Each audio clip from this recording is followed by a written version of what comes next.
नमस्कार. मल्हार टीव्हीच्या सकाळच्या बातमीपत्रामध्ये आपलं स्वागत. करंजाडे ग्रामपंचायतीचे सरपंच मंगेश शेलार यांचा वाढदिवस शुक्रवारी मोठ्या उत्साहात साजरा करण्यात आला. यावेळी आरोग्य शिबिर, आभा कार्ड, आयुष्मान कार्ड, ज्येष्ठ नागरिक दाखले, नवीन मतदार नोंदणी आणि महिलांसाठी हळदी कुंकू असे विविध सामाजिक कार्यक्रम आयोजित करण्यात आले होते. सरपंच मंगेश शेलार यांच्या वाढदिवसानिमित्त सनराइज हॉस्पिटलमध्ये आरोग्य शिबिर आयोजित करण्यात आले होते. डॉक्टर राहुल टेंबे, जावेद खान, सुमित सोनी, राहुल सावंतकर, गजानन पांड्या, मनोहर काकडे, जितेंद्र जगदाळे आणि नायर हॉस्पिटलच्या डॉक्टरांनी या शिबिरात आलेल्या नागरिकांची तपासणी केली. तर पोलीस चौकीजवळ आयुष्मान कार्ड, आभा कार्ड, ज्येष्ठ नागरिक दाखला, आधार कार्ड, पॅन कार्ड, ई श्रम कार्ड शिबिर आयोजित करण्यात आले होते. त्याचे उद्घाटन तानाजी शेलार यांच्या हस्ते करण्यात आले. तसेच महिलांसाठीही हळदी कुंकू आणि मंगळागौरीचा कार्यक्रम आयोजित करण्यात आला होता. या कार्यक्रमाला वर्षा ठाकूर यांनी भेट देत शुभेच्छा दिल्या. या कार्यक्रमावेळी भाजपचे विभागीय अध्यक्ष कर्णा शेलार, तालुका उपाध्यक्ष बळीराम म्हात्रे, उपसरपंच सागर आंग्रे, महिला उपाध्यक्ष मयेकर, वैशाली जगदाळे यांच्यासह मान्यवर उपस्थित होते.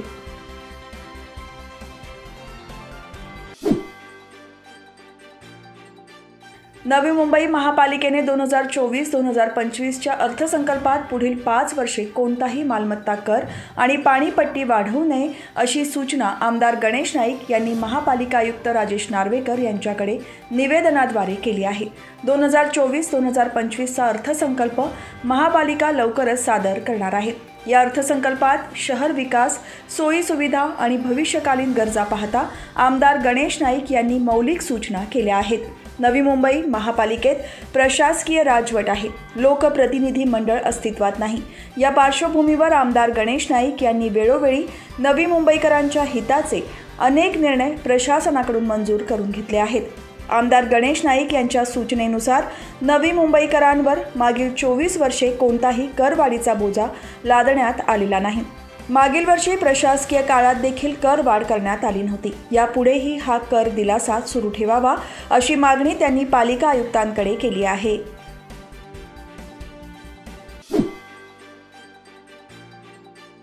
जामरुंग धरणाच्या कामाचा पुनश्च शुभारंभ नोव्हेंबरमध्ये करण्यात आला असून हे काम जोमाने सुरू आहे. 2025मध्ये हे धरण पूर्ण करण्यासाठी पाटबंधारे विभागाच्या अधिकाऱ्यांनी कंबर कसली असून कुठल्याही परिस्थितीत हे धरण पूर्णत्वास नेण्याचा ठाम निश्चय केला आहे.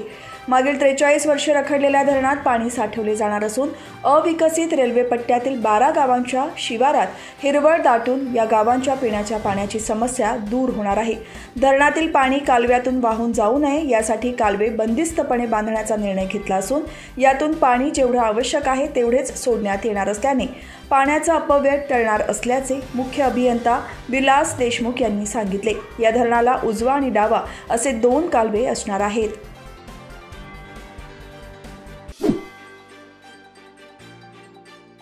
स्वर निषाद फाउंडेशनच्या वतीने सातारा येथील स्वर गुंफण संगीत विद्यालयात आज आणि उद्या पंडित सदाशिव पवार स्मृतीनिमित्त पश्चिम महाराष्ट्र संगीत समारोह रंगणार आहे. यामध्ये 2 दशकाहून अधिक काळ आपल्या सुरेल सुरांनी शास्त्रीय गायनाची मैफल सजवणारे रायगडचे भूमिपुत्र पंडित उमेश चौधरी यांचे समारोपाच्या दिवशी म्हणजेच उद्या शास्त्रीय गायन होणार आहे. पनवेल तालुक्यातील रांजणपाडा येथील पंडित उमेश चौधरी यांची संगीत साधना नेहमीच नवकलाकारांसाठी प्रेरणा ठरली आहे. त्यांच्या मैफिलींनी जवळपास 200चा टप्पा गाठला असून भारतभर त्यांचे कार्यक्रम झाले आहेत. समारोहामध्ये त्यांना तबल्यावर पंडित रूपक पवार, हार्मोनियमवर संगीता सुतार तसेच पंडित निषाद पवार आणि दीपाली लोहार यांची साथ संगत लाभणार आहे. यावेळी सामाजिक, शैक्षणिक, संगीत, सांस्कृतिक, राजकीय क्षेत्रातील मान्यवरांची प्रमुख उपस्थिती असणार आहे.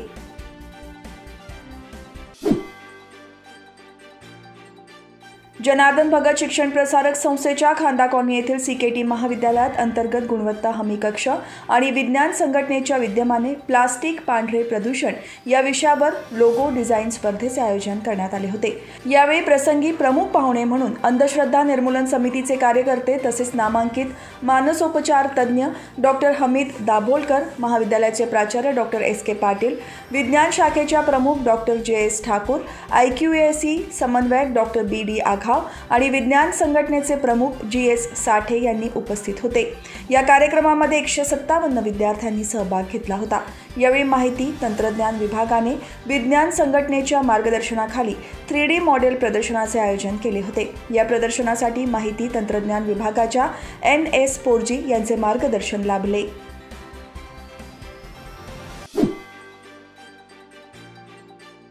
भारतीय जनता पार्टी देशादेशातून भाविकांना अयोध्येमधील रामलल्लांचे दर्शन घडवून आणण्यात येत आहे। यासाठी खास पनवेल येथून आस्था ट्रेन सोडण्यात आली। तसेच महाड भाजपच्या वतीने जवळपास 350 रामभक्तांना अयोध्येसाठी पाठवण्यात आले। यावेळी बिपिन महामुंडकर यांनी महाड बस स्थानकातून भक्तांच्या या गाड्यांना हिरवा झेंडा दाखवून शुभेच्छा दिल्या। भारतीयांच्या आस्थेचा आणि श्रद्धेचा विषय असणाऱ्या अयोध्या येथील राम मंदिर पूर्ण करून भारतीयांना खरा आनंद मिळवून देण्याचे कार्य पंतप्रधान नरेंद्र मोदी यांनी केले आहे। या रामलल्लांच्या दर्शनासाठी पनवेल येथून 1300 रामभक्तांना घेऊन आस्था ट्रेन अयोध्येकडे गेली। यावेळी महाड येथील महिलांना मोफत तर पुरुषांना अत्यंत अल्प दरात ही ट्रेन तर जेवणाची आणि राहण्याची मोफत सुविधा करण्यात आली आहे। दरम्यान महाड भाजपच्या वतीने महाडमधून जवळपास 350 रामभक्तांना अयोध्येसाठी पाठवण्यात आले।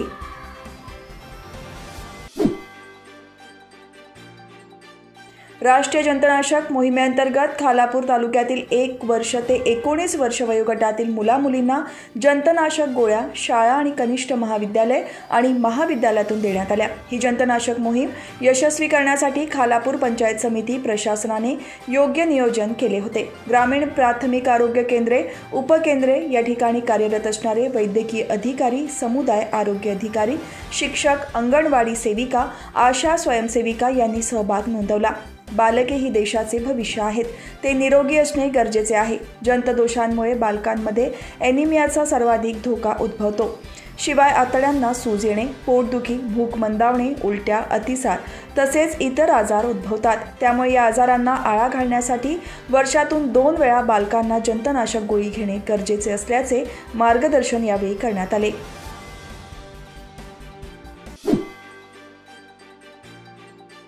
खालापूर तालुक्यातील इसांबेवाडीत बिर्ला कार्बन इंडिया कंपनीकडून सिमेंट कॉन्क्रीट रस्त्याच्या कामाचे भूमिपूजन सरपंच हिरामण राघव हिलम आणि कंपनीचे वरिष्ठ अधिकारी यांच्या हस्ते करण्यात आले। इसांबेवाडी येथील रस्ता हा नव्याने वसलेल्या वाडीसाठी करण्यात आला आहे। ग्रामसेवक परेश नागरे, सरपंच, उपसरपंच आणि सदस्यांनी बिर्ला कार्बन इंडिया कंपनी यांच्याकडे रस्त्याची मागणी केली होती। त्यानुसार कंपनीचे CSR अधिकारी यांनी प्रत्यक्ष पाहणी करून या नवीन रस्त्याला मंजुरी दिली। या कामाच्या भूमिपूजन सोहळ्याला इसांबे ग्रामपंचायतीचे सरपंच हिरामण हिलम, बिर्ला कंपनीचे युनिट हेड रवींद्र रघुवंशी, ग्रामसेवक परेश नागरे, ग्रामपंचायत सदस्य समीर देवघरे, बिर्ला कंपनीचे अधिकारी पूर्णिंदो कुमार, विजय अग्रवाल, निखिल भामरे, सचिन कंदले, लक्ष्मण मोरे यांच्यासह ग्रामस्थ उपस्थित होते।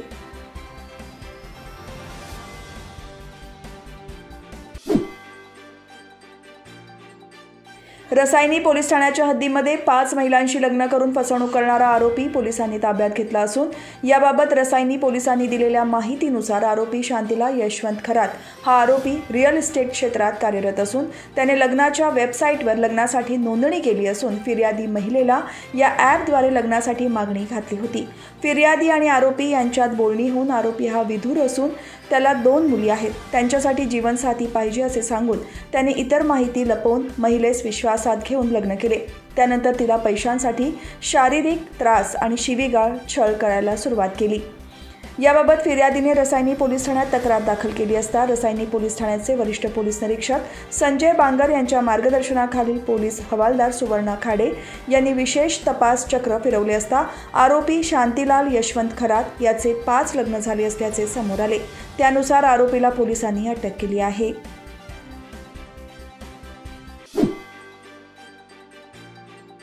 पनवेल शहरातील राज्य परिवहन मंडळाच्या बस डेपोमध्ये भरधाव जाणाऱ्या बसच्या धडकेत एक 63 वर्षीय महिला ठार झाली आहे। मृत महिलेचे नाव कल्पनाचंद लक्ष्मणचंद ठाकूर असे आहे। तक्का परिसरातील सिद्धी हाऊस या इमारतीमध्ये राहणाऱ्या कल्पना चंद या सकाळच्या सुमारास आपल्या नातीला बस थांब्यापर्यंत सोडण्यासाठी घराबाहेर पडल्या होत्या. पंचमुखी हनुमान मंदिर ते एसटी डेपो या मार्गावरील किंग्स इलेक्ट्रॉनिक्स दुकानासमोर त्यांना भरधाव वेगाने जाणाऱ्या राज्य परिवहन मंडळाच्या बसने त्यांना धडक मारल्याने त्या जागीच ठार झाल्या. त्यानुसार बसचा चालक मनसूर शेख याच्यावर पनवेल शहर पोलिसांनी गुन्हा नोंदवला आहे.